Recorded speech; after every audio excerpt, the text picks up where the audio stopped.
अस्सलामु अलैकुम वरहमतुल्लाहि वबरकातुहू। प्यारे नाज़रीन, प्यारे बच्चों, मैं उम्मीद करता हूँ कि आप लोग अच्छे होंगे, बेहतर होंगे, खैर वाफियत से होंगे। प्यारे बच्चों, हमने क्लास 11th का कहकशां हिस्सा अव्वल चैप्टर नंबर 18 और 19 माक़बल वाले सबक में हमने पढ़ाया था। यानी कि माक़बल में जो वीडियो हमने अपलोड किया था उसमें ये 2 चैप्टर हमने पढ़ाया था। आज हम उसी 2 चैप्टर का सवाल और जवाब आपके दरमियान लेकर हाजिर हुआ हूँ। तो आपको मैं बता दूं कि आज जो हम सवाल और जवाब देखेंगे तो दोनों चैप्टर का देखेंगे, जिसमें से ऑब्जेक्टिव क्वेश्चन भी होगा, उसका आंसर भी होगा। फिर उसके बाद मुख्तसर गुफ्तगू में जो सवाल और जवाब दिए जाते हैं वो पूरे यानी कि मुकम्मल उस चैप्टर से जितना भी सवालात बनाए जा सकते हैं और आपकी किताब के अंदर जो दिया गया रहता है, आप बताइए के अंदर जिस तकरीबन 7 सवालात दिया गया है, तो उन सारों सवालात को हम हल करेंगे। फिर उसके बाद उसका मारूजी सवालात देखेंगे, फिर उसके बाद मुख्तसर गुफ्तगू देखेंगे। इसी तरतीब से हम 19वां चैप्टर के भी सवाल और जवाब देखेंगे। तो चलिए शुरू करते हैं। शुरू करने से पहले आपसे एक छोटा सा दरखास्त है कि अगर अभी तक आपने वीडियो को लाइक नहीं किया तो लाइक कर दे और दूसरों तक शेयर कर दे। चलिए, पहले नंबर में जिक्र किया है सफ़ेद रात किसकी नज़म है। आपके निसाब के अंदर जो सफ़ेद रात जो नज़म है वो किसकी नज़म है, तो उसके जवाब में जिक्र किया सफ़ेद रात आलोक धनवा की तख्लीक है। यानी कि जैसा कि आपको पता है कि आलोक धनवा जो है वह हिंदी नज़म के राइटर है, वह हिंदी नज़म के मुसन्निफ है, लिखने वाले हैं। तो आपके निसाब के अंदर भी जो शामिल है सफ़ेद रात जो है ये नज़म, उसके राइटर कौन है बाबू? आलोक धनवा। सवाल नंबर 2 है, ये नज़म किस ज़बान से ली गई है? यानी कि आलोक धनवा की जो नज़म है सफ़ेद रात किस ज़बान से ली गई है, तो उसके जवाब में जिक्र किया ये नज़म एक तर्जुमा शुदा हिंदी नज़म है। क्या है बाबू? हिंदी नज़म है, यानी कि तर्जमा शुदा, तर्जमा किया गया हुआ है। और ये जो नज़म है वो कौन सा नज़म है? हिंदी है। तो हिंदी से यहाँ उर्दू के अंदर क्या किया गया बाबू? तर्जमा किया गया है। आगे बढ़ते हैं। सवाल नंबर 3 है, आलोक धनवा कहाँ, कब और किस सूबे में पैदा हुए? कहाँ, कब और किस सूबे में, यानी 3 सवाल, 1 2 3। किस सूबे में पैदा हुए? तो उसके जवाब में जिक्र किया आलोक धनवा मुंगेर, यानी कहाँ के? मुंगेर ज़िला, यानी कि सूबे सूबे ज़िला क्या कहते हैं? मुंगेर ज़िला में 1948 ईस्वी में पैदा हुए थे। कहाँ हुए थे? 1948 ईस्वी में मुंगेर ज़िला में आलोक धनवा साहब की पैदाइश हुई थी। सवाल नंबर 4 कहता है कि इनके पहले शेरी मजमूए का नाम क्या कहते हैं? इनके पहले शेरी मजमूए का नाम क्या है और ये कब शाये हुआ? तो उसके जवाब में जिक्र किया इनके पहले शेरी मजमूए का नाम दुनिया रोज़ बनती है। ये इनका पहले शेरी मजमूआ का नाम है कि दुनिया रोज़ बनती है, 1948 ईस्वी में शाये हुआ। सवाल नंबर 5 कहता है उनकी पहली नज़म का क्या उन्वान है? तो उसके जवाब में जिक्र किया उनकी पहली नज़म का उन्वान जनता का आदमी है। सवाल नंबर 6 कहता है इस नज़म में उत्तर प्रदेश के कितने शहरों का जिक्र है? तो उसके जवाब में जिक्र किए इस नज़म में उत्तर प्रदेश के 5 शहरों का जिक्र है, लखनऊ, इलाहाबाद, कानपुर, बनारस और अलीगढ़। ये 5 शहर हैं जो इस नज़म के अंदर, यानी आलोक धनवा का सफ़ेद रात जो आपके निसाब के अंदर शामिल जो नज़म है उसके अंदर जिक्र किया गया है। सवाल नंबर 7 कहता है अरब के किस फल का जिक्र आपने सफ़ेद रात नज़म में मुलाजा किया है? तो उसके जवाब में जिक्र किया अरब के खजूर का जिक्र इस नज़म में मौजूद है। और खजूर जो होता है वो ऐसा फल है जिसके अंदर ताकत जो होती है वो बेश बहा, यानी कि बहुत ही ज़्यादा इसके अंदर ताकत पाई जाती है। ठीक है ना? चलिए, तो ये रहा आपके दरमियान। आप बताइए में से तकरीबन जो 7 सवाल दिए गए थे, तो सवाल और जवाब के साथ हमने आपके दरमियान पेश कर दिया। उम्मीद करते हैं कि आपको समझ में आया होगा। चलिए, अब इसी का मारूजी सवालात यानी कि ऑब्जेक्टिव सवाल जवाब देख लेते हैं। यहाँ पे हमने लिख रखा है मारूजी सवालात मा जवाबात, यानी सवाल और जवाब के साथ। सवाल नंबर 1 है शामिल निसाब नज़म सफ़ेद रात किसकी नज़म है? आलोक धनवा की। ये नज़म किस ज़बान से ली गई है? तो उसके जवाब में जिक्र किया हिंदी। सवाल नंबर 3 है आलोक धनवा कहाँ पैदा हुए? तो मुंगेर। आलोक धनवा कब पैदा हुए? तो 1948 ईस्वी में पैदा हुए थे। सवाल नंबर 4 है आलोक धनवा क्या कहते हैं, आलोक धनवा के पहले शेरी मजमूए का क्या नाम है? तो उसके जवाब में जिक्र किया दुनिया रोज बनती है, ये उसका नाम है। सवाल नंबर 6 है कि आलोक धनवा की पहली नज़म का उन्वान क्या है? तो जनता का आदमी। सवाल नंबर 7 कहता है अरब के किस फल का तज़किरा नज़म सफ़ेद रात में है? तो उसके जवाब में जिक्र किया खजूर। क्या है बाबू? खजूर।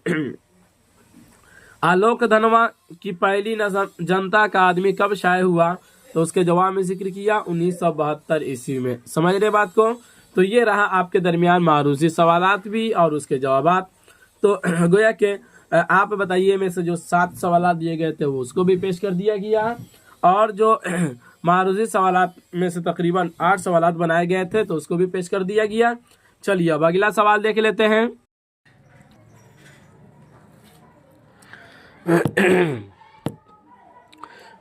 तो चलिए अब देख लेते हैं अगला सवालात मुख्तसर गुफ्तगू। इसके अंदर आप देखेंगे तो चैप्टर नंबर 18 का इसमें तकरीबन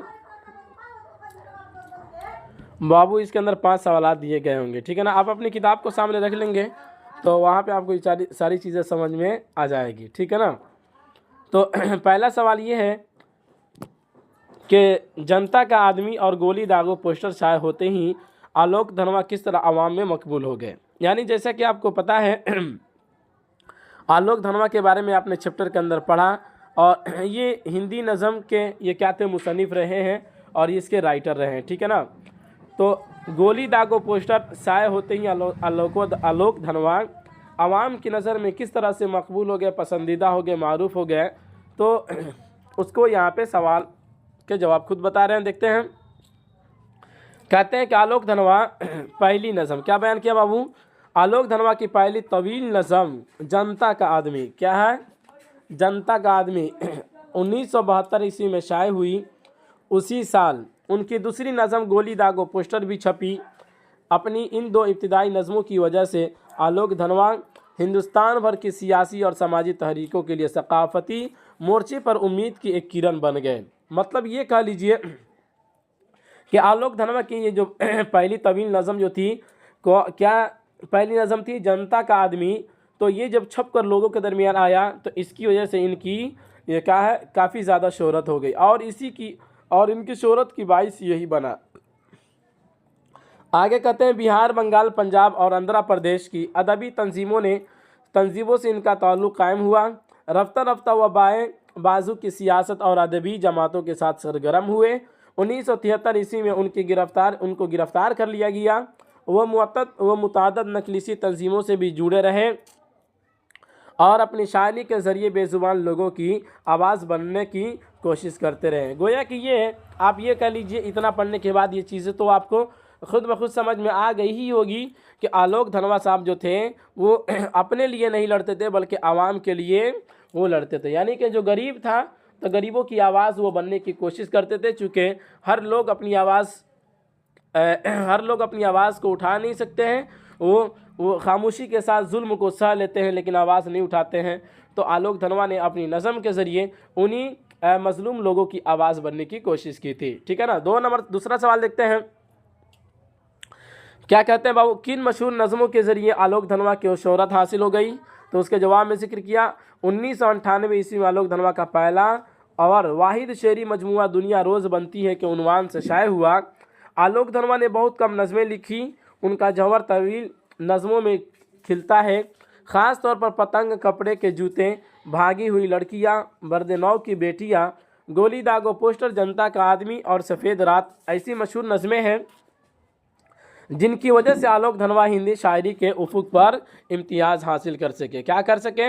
यानी कि जितना जो आपके दरमियान ये नज़म इनका जो जिक्र किया गया दिखे आपने जिस इन नज़मों को जो देखा, बर्दनौ की बेटियाँ, गोली दागो पोस्टर, जनता का आदमी और सफ़ेद रात, ये जितनी नज़में हैं तो इन नज़मों की वजह से इनकी क्या हो गई, शोहरत हो गई, ठीक है ना। सवाल नंबर 3 कहता है कि इस नज़म में भारत के कितने शहरों का जिक्र है और इन शहरों का ताल्लुक़ किन सूबों से है?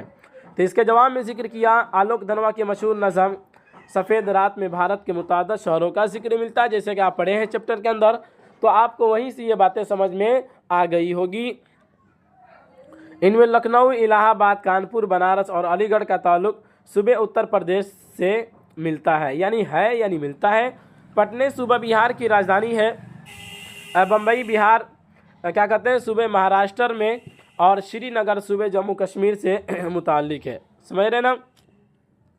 सवाल नंबर 4 कहता है कि हिंदुस्तान के अलावा किस देश का और वहाँ के किन शहरों का तज़किरा आपने सफ़ेद रात में पढ़ा, इसको बताइए। तो उसके जवाब में जिक्र किया, हिंदुस्तान के अलावा नज़म सफ़ेद रात में पाकिस्तान और अरब का जिक्र मिलता है। लाहौर, कराची, सिंध और पाकिस्तान के शहर हैं। बगदाद का ताल्लुक़ अरब के मुल्क इराक़ से है। पाकिस्तान के मज़कूरा शहरों में उर्दू और पंजाबी ज़बान बोली जाती है, लेकिन इन शहरों में तहज़ीबी और लिसानी और सकाफ़ती एकसानियत को देखकर शायर सवाल करता है कि इन शहरों का ताल्लुक़ आज भी ऐसा ही है कि ये न तो भारत में है और न पाकिस्तान में है, बल्कि ये मुनफरिद है। क्या है? मुनफरिद है। मतलब ये कि शायर कहता है कि ये जो आपके दरमियान जो कुछ शहरों के बारे में जिक्र करता है, कहता है कि ना ये पाकिस्तानी का होकर मुकम्मल तौर पे रहा है, न हिंदुस्तानी का मुकम्मल तौर पे बनकर रहा है। ठीक है ना। ये अपना एक अलग शहर है। आ रही बात समझ में। सवाल नंबर 5 कहता है भगत सिंह के बारे में आप क्या जानते हैं, उन्हें फांसी क्यों दी गई, उसके बारे में बताइए। ठीक है ना। तो देखिए उसके बारे में बताते हैं कि भगत सिंह पंडित राम प्रसाद बिस्मिल, बनारसी लाल, अशफाकुल्ला और चंद्र शेखर आज़ाद वगैरह इंडियन रिपब्लिक एसोसिएशन नामी एक खुफिया इनकलाबी जमात के नहायत सरगर्म रुकने थे। यानी ये भगत सिंह और पंडित राम प्रसाद बिस्मिल, आप जानते हैं कि हमारा देश जब अंग्रेज़ों का गुलाम हो चुका था, तो इस देश को आज़ाद कराने के लिए हमारे जो पूर्वज थे, जो हमारे बड़े अकाबिरीन जिसे कह लीजिए जो थे, वो कितना बढ़ चढ़ कर हिस्सा लिए और किस तरह से उन्होंने अपनी जान की कुर्बानियाँ दी। उसी कुर्बानी की बदौलत एक वक्त आया कि 1947 ईस्वी में हमारा देश अंग्रेज़ों के चुंगल से आज़ाद हो गया। समझ रहे हैं ना, आप पढ़े होंगे। ठीक है ना। तो भगत सिंह के बारे में शायद ही कोई बच्चा होगा जो नहीं जानता होगा, लेकिन फिर भी यहाँ पे सवाल और जवाब के माध्यम से कुछ मुख्तसर से मालूमात आपके दरमियान फराहम कर दिया जा रहा है। कहते हैं कि एक खुफिया इनकलाबी जमात के नहायत सरगर्म रुकन थे। इस तंजीम का मकसद हिंदुस्तान में आज़ाद जमहूरियत का क़याम था। यानी कि जाहिर सी बात है, भगत सिंह हो गए, उसके बाद पंडित जवाहरलाल नेहरू हो गए, राम प्रसाद बिस्मिल हो गए, बनारसी लाल हो गए, अशफाकुल्ला खान, चंद्रशेखर आज़ाद वगैरह, जितने भी उनके ज़माने के लोग जो थे, इन सारे लोगों का मकसद यही था और यही उनके जहन में ये सोच थी कि किस तरह से हमें अपने देश को आज़ाद किया जाए और इन फिरंगियों को यहाँ से मारकर भगाया जाए। ठीक है ना, समझ रहे हैं। उसके बाद कहते हैं कि ये तंजीम अंग्रेज़ी हुकूमत के ख़िलाफ़ मुतअद्दिद तशद्दुद आमेज़ वारदात के लिए मुलजिम थी। 19 अगस्त 1925 ईस्वी को लखनऊ के करीब काकोरी स्टेशन पर सरकारी खजाना लूट लेने के इल्ज़ाम में भगत सिंह और अशफाकुल्ला वगैरह को फांसी की सज़ा मिली थी। जैसा कि आपने शुरू में 11th क्लास का जो शुरू में ही पढ़े होंगे अशफाकुल्ला खान की ज़िंदगी के बारे में, कि इनको जो सरकारी खजाना था लूटने के जुर्म में इन लोगों को फांसी के फंदे पर लटका दी गई। तो ये रहा मुख्तसर गुफ्तगू, जिसके अंदर 5 सवाल दिए गए हैं, आपके दरमियान पेश कर दिया गया। मैं उम्मीद करता हूँ कि आपको समझ में आया होगा। चलिए चैप्टर नंबर 19 का है, आप बताइए। मैं देखेंगे आप तकरीबन 8 सवाल दिए गए होंगे, आप अपनी किताब खोल कर देख लेंगे। 8 सवाल दिया गया है, उन 8 सवालों का जवाब यहाँ पे पेश किया जा रहा है। चलिए देखते हैं। पहला नंबर सवाल है, मीर का असल नाम क्या है? तो उसके जवाब में जिक्र किया, मीर का असल नाम मोहम्मद तकी है। क्या है बाबू? मीर का असल नाम मोहम्मद तकी है। 2 नंबर सवाल कहता है, उनके वालिद का नाम बताइए। तो उसके जवाब में जिक्र किया, उनके वालिद का नाम मोहम्मद अली था। क्या था? मोहम्मद अली था। सवाल नंबर 3 कहता है, मीर की विलादत, क्या कहता है, मीर की विलादत कहाँ और किस सन में हुई? किस सन में, यानी कितने सन में ये पैदा हुए थे? तो उसके जवाब में जिक्र किया, मीर की विलादत 1722 या 23 ईस्वी में अकबर आबाद में हुई। सवाल नंबर 4 कहता है, मीर लखनऊ क्यों आए?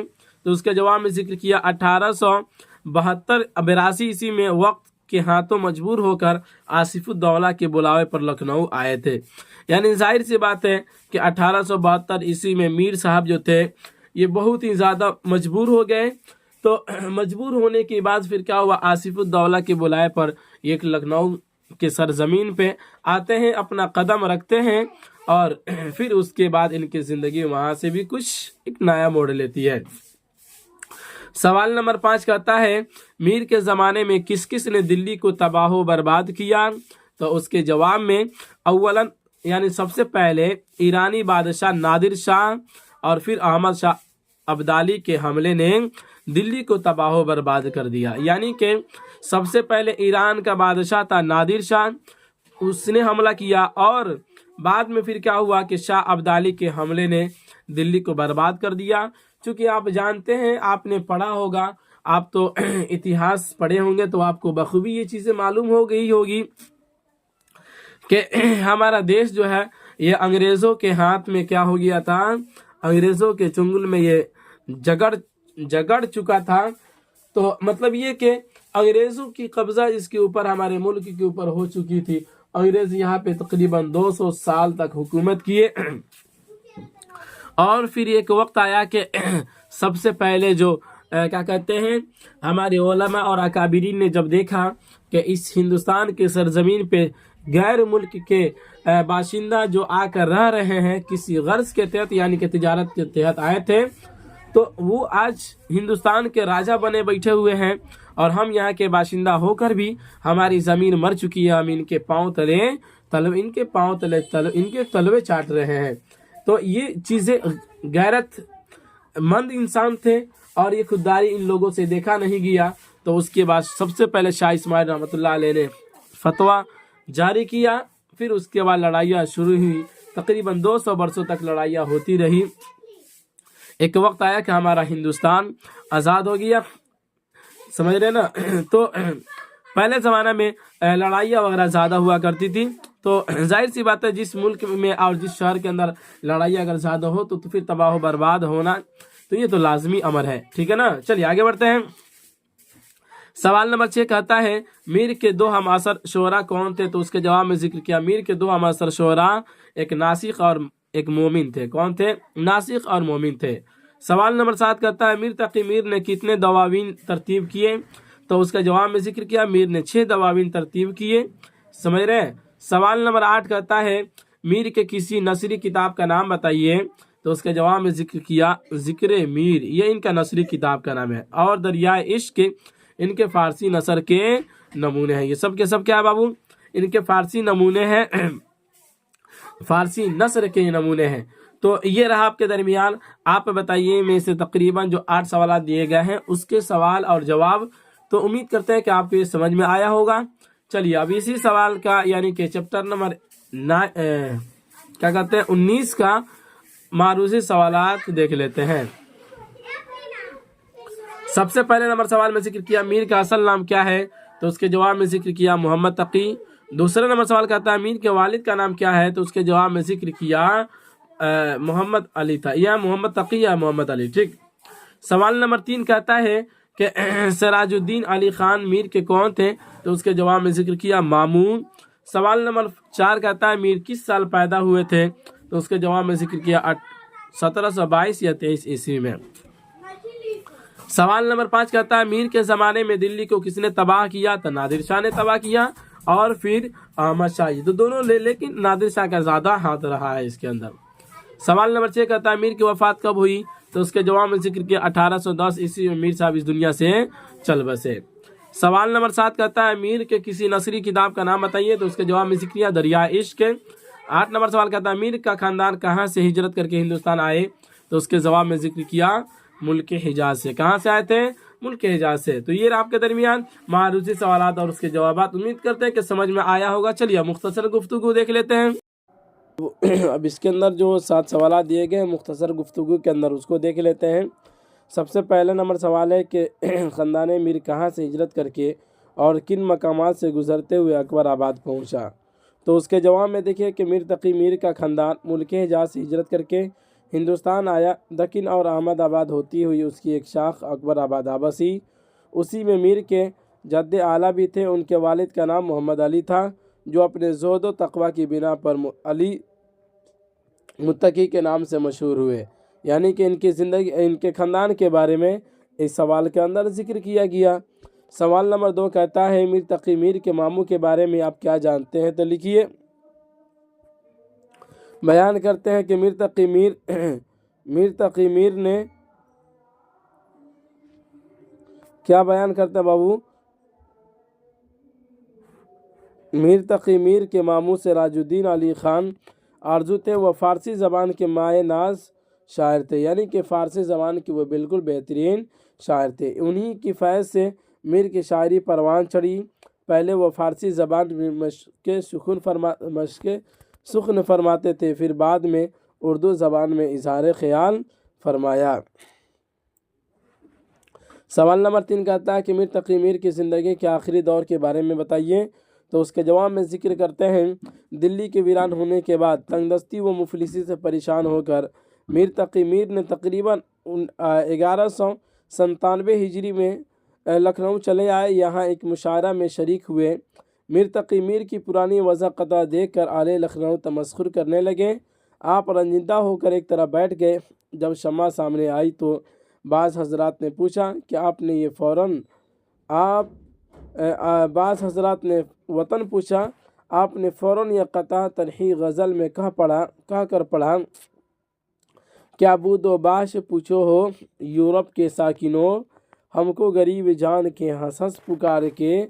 दिल्ली जो एक शहर था आलम में इंतखाब, रहते जहाँ थे मुंतखब ही रोज़गार, उसको फ़लक ने लूट कर बर्बाद कर दिया, हम रहने वाले हैं उसी उजड़े दियार के। तो यानी ये कि मीर तकी मीर साहब जब लखनऊ चले गए तो फिर क्या हुआ, दिल्ली से लखनऊ गए तो वहाँ पे लोगों ने इनके वतन के बारे में पूछा, तो इन्होंने शेरिया अंदाज में अपने वतन का इंट्रोडक्शन कराया और इस तरीके से लोगों के दिलों पे फिर इन्होंने अपना कब्ज़ा जमा लिया। तो देखिए फिर कहते हैं, ये क़ता सुनकर हाज़रीन मजलिस ने माजरत चाही। शहर में शोरा हो गया कि मीर साहब आए हैं।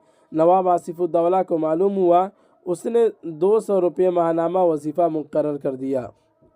सवाल नंबर 4 कहता है, इस शेर के तशरीह तफ़हीम पेश कीजिए। आवारगा ने इश्क का पूछा जो मैं निशा, मुश्ते गुबार लेके सबा ने उड़ा दिया। खुद यहाँ पे जवाब जिक्र किया है। मज़कूरा शेर मीर तकी मीर की गज़ल से माखूज़ है। वो फरमाते हैं कि जो लोग इश्क की सरगर्मियों में सरगर्दा और परेशान थे, यानी वो लोग जो दिल्ली शहर के मेमार और आबादकार थे, उनका नामो निशान पूछने वाले हैरत ज़दा हैं। क्योंकि बाद सबा जो कि हालत ज़माना से वाकिफ़ है, उसने मुश्ते गुबार उड़ा कर कह दिया कि वो लोग ज़माने की धूल में मिल चुके हैं, अब उनका वजूद बाकी नहीं है। मतलब ये इसके अंदर बयान करते हैं कि जो दिल्ली को सींचने वाले लोग हैं, जो दिल्ली को क्या कहते हैं तरक्की दिलाने वाले जो लोग थे, तो उनका नामो निशान तक क्या हो गया, एक वक्त आया कि नामो निशान तक भी मिट गया। उसी चीज़ को इस शेर के अंदर इन्होंने बयान किया है। सवाल नंबर 5 कहता है, कितने वर्षों तक ज़माने की सख्तियाँ मीर ने बर्दाश्त की? ज़माने की सख्तियाँ से आप क्या समझते हैं? मीर के हवाले से उसकी वजाहत कीजिए। उसके जवाब में जिक्र करते हैं, मीर तकी मीर बचपन ही में यतीम हो गए। तकरीबन 11 साल की उम्र में मीर रोज़गार की तलाश में शाहजहाँ आबाद यानी दिल्ली आए।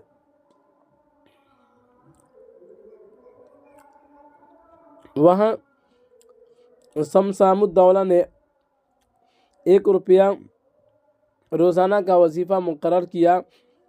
1739 ईस्वी में शमसामुद्दौला की वफ़ात के बाद फिर वो बेसहारा हो गए। नादिर शाही हमला के बाद उनकी हालत और ख़राब हो गई। लखनऊ चले गए, वहाँ भी वो ज़माना की खुशगवारियों से दो चार रहे। नवाब आसिफुद्दौला के दरबार में जगह मिली, लेकिन वहाँ उनकी इज़्ज़त नसीब न हुई, जिसका शिकवा उन्होंने अपनी मशहूर नज़म शिकायत रोज़गार में किया है। फरमाते हैं, जाना न था जहाँ मुझे 100 बार वहाँ गया, ज़ोफ़ क़ुवा से दस्त बदी क्या कहते हैं ज़ोफ़ क़ुवा से बदस्त बदीवार वहाँ गया, मोहताज हो के ना का तलबगार वहाँ गया, चारा न देखा मुस्तिरो नाचार वहाँ गया, इस जाने ना तवा पे क्या सबर इख्तियार। तो मतलब ये कहते हैं कि इस शेर के अंदर इन्होंने वहाँ पे जाने के बाद इस शेर को क्या कहते हैं मीर साहब बयान किए थे। सवाल नंबर 6 कहता है मंदरजा झैल तशरीह की मंदरजा झैल शेर की तशरीह कीजिए और बताइए कि पहले मिसरे में सोजिश दिल के क्या माना है और दूसरे मिसरे में बाद का दिया से क्या ताल्लुक़ है। आए शहर ने सोजिश दिल को मिटा दिया, इस बाद ने हमें तो दिया सा बुझा दिया। तो खुद देखिए यहाँ पे जवाब खुद बयान करते हैं। मस्कुरा शेर मीर तकी मीर की गज़ल का मतला है। मतला आप पढ़ लिए हैं कि गज़ल के पहले मिसरे को क्या कहा जाता है, मतला कहा जाता है, ठीक है ना। और दूसरे को मतलब सानी, तीसरे को मतलब सालिस।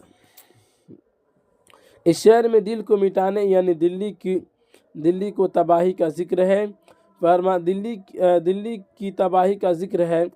फरमाते हैं कि मज़लूमों की आह सहर यानी सुबह के वक्त की आह और फरियाद में इतनी गर्मी क्या होता है, इतनी गर्मी होती है कि उनकी बद्दुआ को खुदा फ़ौरन सुनता है और जालिमों की सख्त गिरफ्त करता है। दिल्ली की तबाही की वजह भी दरअसल यही थी कि शहंशाह ने दिल्ली खुदगर्ज ऐश पसंद थे और दिल्ली के लोगों पर जुल्म सितम ढा रहे थे, जिसका नतीजा हुआ कि दिल्ली पर पहले नादिर शाह का हमला हुआ और फिर अहमद शाह अब्दाली ने दिल्ली को बर्बाद कर दिया, ठीक है ना। तो यानी ये कि उसके बारे में बयान करते हैं कि दिल्ली के जो हालात जो रहे तो वो आपके दरमियान जिक्र कर दिया गया, ठीक है ना। उसके बाद कहते हैं मज़कूरा शेर में सोजिश दिल से मुराद दिल की तकलीफ़ और जलन है और दूसरे मिसरे में बाद यानी हवा जिस तरह दिया यानी चिराग को बुझाने के लिए काफ़ी है, इसी तरह मज़लूमों की आह तख्त सल्तनत को मिटाने का सबब होती है। कहा जाता है कि मज़लूमों की आह बराह रास्त खुदा तक पहुँचती है। उसी को शहरी अंदाज में भी बयान कर दिया गया। आह जाती है फलक पर रहम लाने के लिए, बादलों हट जाओ दे दो राह जाने के लिए। दिल से जो आह निकलती है असर रखती है, पर नहीं क़ुव्वत परवाज़ मगर रखती है। यानी उसके अंदर पर तो नहीं है लेकिन उड़ने की वो क़ुव्वत रखती है। उसी को कहा कि पर नहीं क़ुव्वत परवाज़ मगर रखती है। 7 नंबर सवाल कहता है मंदरजा झैल शेर की तशरीह कीजिए। मिला है खाक में किस किस तरह का आलम या निकल के शहर से टिक शहर मज़ारों का शहर मज़ारों का। मज़कूरा शेर में मीर तकी मीर की गज़ल से माखूज़ है। शायर मौसूफ़ ने निशानी इबरत को देखने और सबक सीखने की तालीम दी है। दिल्ली और अतराफ़ दिल्ली में मकबरों और मज़ारों के निशानात पाए जाते हैं जिनके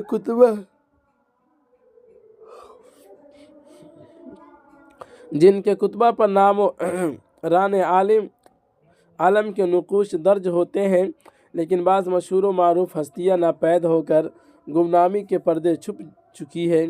किसी शायर ने खूब कहा है न गौर सिकंदर न है कबरदारा, मैं नामियों के निशा कैसे कैसे। मीर तकी मीर फरमाते हैं निगाह मस्त के मारे तेरे ख्वाब है शौक़, न थोड़े हैं न ठिकाना होशियारों का। तो ये रहा आपके दरमियान जो मुख्तसर गुफ्तगू के अंदर 7 सवाल दिए गए हैं, उसके सवाल और जवाब के साथ आपके दरमियान पेश कर दिया गया। उम्मीद करते हैं कि ये 2 चैप्टर यानी कि 18 और 19 जो इन 2 चैप्टरों का ऑब्जेक्टिव सब्जेक्टिव जो सवाल और जवाब पेश किया गया इस वाले सबक के अंदर आपको समझ में आया होगा। तो चलिए अभी इख्तिताम करते हैं इसी पर, फिर मिलेंगे अगले वाले सबक।